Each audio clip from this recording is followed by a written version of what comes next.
My name is Dr. Johnny Marshall. I'm a GP at Wendover in Buckinghamshire and I'm Chair of United Commissioning.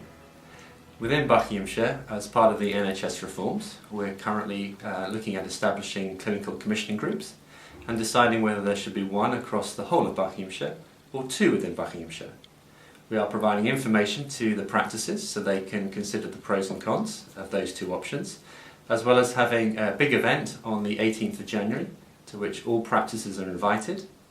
This will give them the opportunity to discuss the issues amongst themselves, to hear other people's opinions, so that they can have a voice in deciding the future of clinical commissioning within Buckinghamshire. Over the week following the 18th of January, there will be the opportunity for practices to submit their vote, and at the end of that period we'll then have a decision as to whether we go forward in Buckinghamshire with one CCG or two.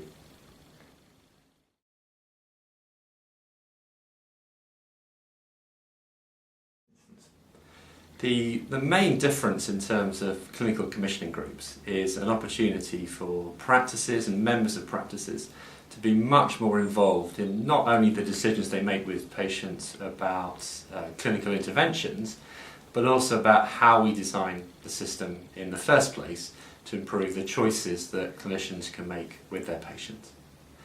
Therefore, one of the key things about a clinical commissioning group is that it is the sum of all of its parts. And those parts include the practices, the members of the practices, the localities that those practices choose to create working together, as well as the governing body and the management team within the clinical commissioning group. It's all those parts together that are the CCG, the clinical commissioning group. And it's only by all those parts working together that we'll really be able to influence the shape of health services in Buckinghamshire and improve the health outcomes for our patients.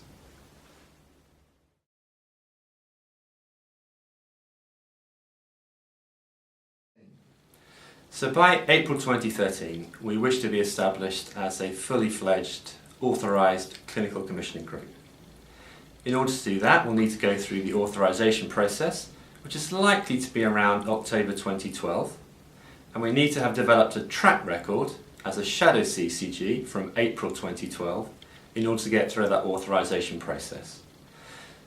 So to be able to have a clear understanding of whether there could be one or two CCGs in shadow form from April 2012, we need to be making that decision by the end of January so that we have sufficient time to put in place all the necessary governance and organisational steps that allow us to be a shadow CCG from April 2012, to be authorised around October 2012, and to be a fully fledged statutory body as a clinical commissioning group from April 2013.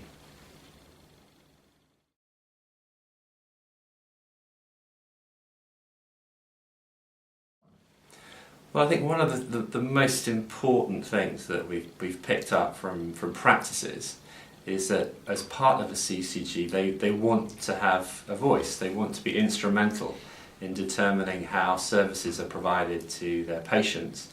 And we've seen over the last 12 months a willingness for them to change the way that they provide services around a quality base that genuinely seems to be the interest of patients and improving health outcomes.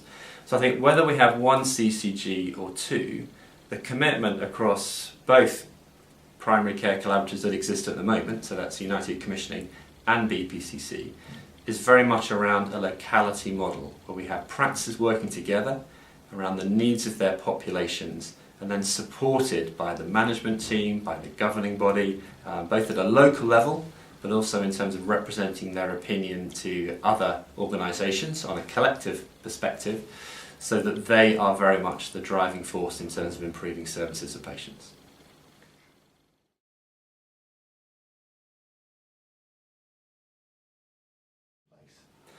Well, I think one thing that will be different as a result of the reform, whether we have one CCG or two CCGs, is this sense that I referred to earlier of the CCG being the practices, the governing body, etc., etc.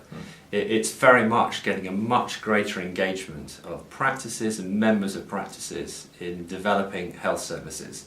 And I guess that will be the same, and therefore the vote for one or two is really not a no change option. There will be change in the way that we're working. And people need to think carefully, I guess, between the two options, is which of those two options do they feel would support them most in having a voice at practice level in influencing health outcomes for their patients. So one of the benefits of working in one CCG across a population of 500,000 is that we'll be able to pool resources, particularly around the management costs, which is going to be initially limited at £25 per head of the registered population. And this might mean there are some economies of scale in how we deliver the necessary functions around that particular budget. So that would be a clear benefit, potentially, an economy of scale perspective. Also, if we're contracting with Buckinghamshire Healthcare Trust as a single provider, or working with Buckinghamshire County Council, who cover the whole of Buckinghamshire, then it might be easier in terms of having that relationship and making decisions to be able to be one organisation that is talking to them rather than to being two separate organisations. Because we would want to make sure that we are speaking with a collective voice, even if we are two CCGs, when we're dealing with a main provider or with a county council. But that would mean we'd have to put in place various different ways of talking to each other so we could then talk to other people as one voice. So maybe there'd be an additional layer of bureaucracy or meetings that you might need to put in place to enable that to happen.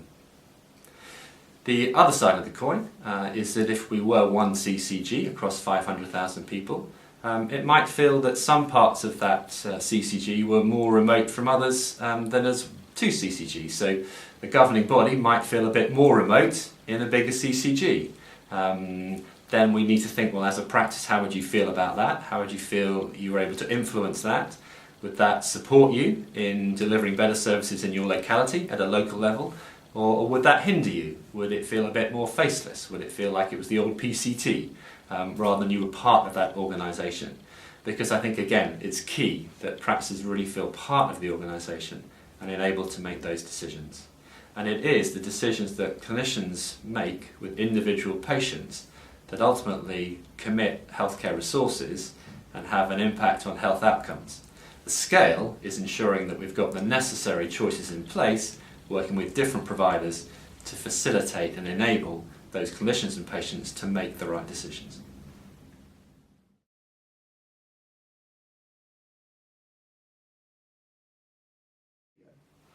Well, I think there is an understandable degree of scepticism about whether this particular reform will be any different from all the others we've been through, whether it's fund holding, PCGs, PCTs.